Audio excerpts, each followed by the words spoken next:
Hello, teacher and class. My name is Delia Joana Perez Rodriguez.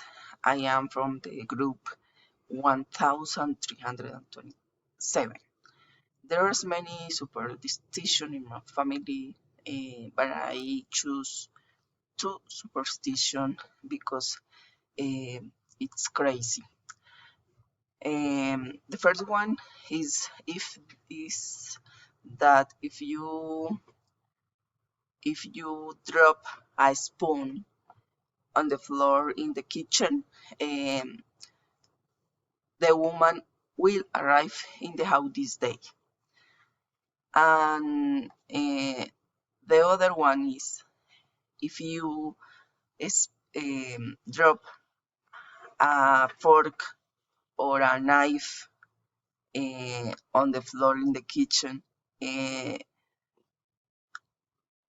the men will arrive to the home this day.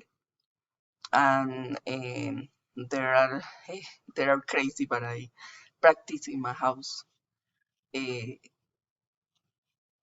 always, uh,